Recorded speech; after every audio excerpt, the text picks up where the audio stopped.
bitter siege has continued. We are utterly cut off from the world, surrounded by a circle of fire. As war engulfs the nation, the home front becomes the battlefront from early April through late August 1863.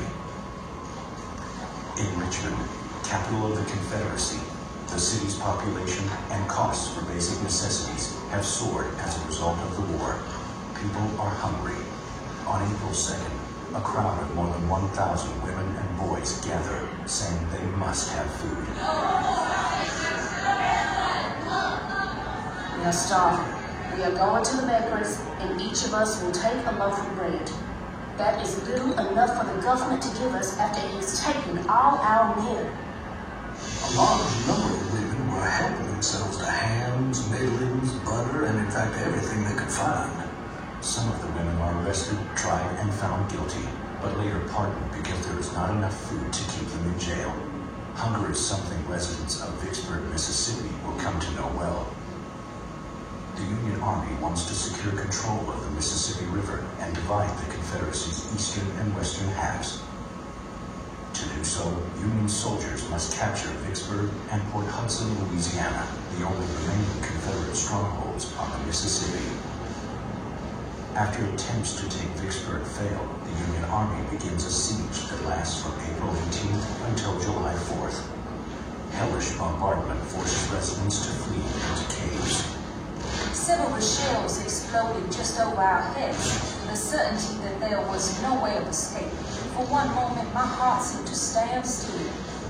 When Martha went for milk, she came back horror-stricken to tell us the black girl there had her arm taken off by a shell. While Vicksburg citizens endure the shelling, Harriet Tubman and 300 African-American Union soldiers, many of them formerly enslaved, are about to assist in the self-emancipation of more than 700 people in a daring nighttime raid in South Carolina.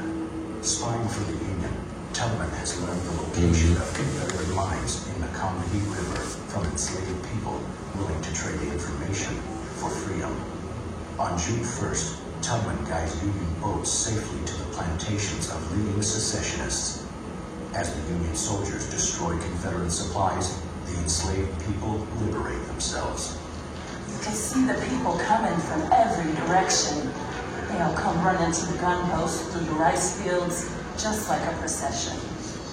At Vicksburg, the siege drags on. Provisions so nearly gone that a few more days will bring us to starvation indeed. Martha says rats are hanging dressed in the market for sale with human meat. There is nothing else. As Vicksburg continues to endure bombardment, General Robert E. Lee marches his army into Pennsylvania. He intends to take the war to the north, gathering provisions there and striking a blow at Northern morale. On the first weekend in July, the Confederates collide with Union forces in the farms, fields, and orchards near a town called Gettysburg.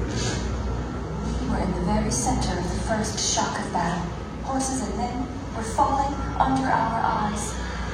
The house was soon filled with wounded, and eventually I overcame my sick, queasy feeling and could look at wounds, bathe them, bind them without feeling sick and nervous.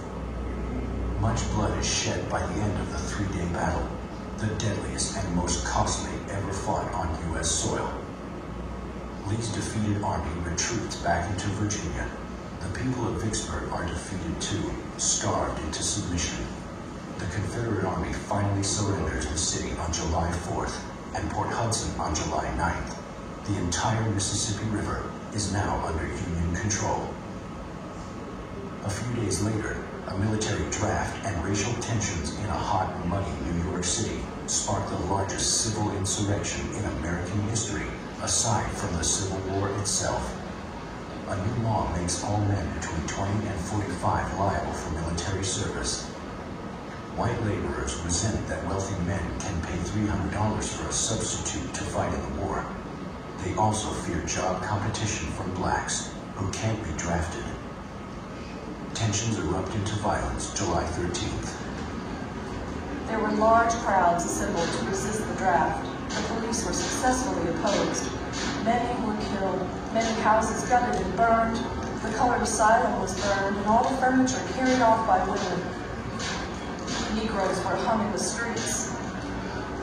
By the time Union troops arrived from Gettysburg to help end the New York City draft riots on July 16th, at least 120 people are dead and more than 300 injured, with millions of dollars in property damage.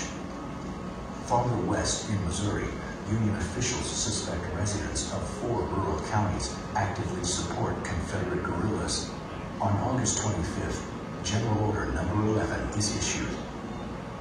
Those who shall establish their loyalty to the satisfaction of the commanding officer of the military station will receive a certificate stating their loyalty. All others shall remove out of the district. Union soldiers burned 2,800 family farms to the ground, shoot some residents on sight, and turn 25,000 civilians into homeless refugees. General Order Number 11 turns 2,200 square miles of western Missouri into the Byrd District, a no man's land of charred chimneys, ruins, and burnt stubble where thriving communities once stood. For civilians, the devastation brought home by the Civil War seems to go on and on.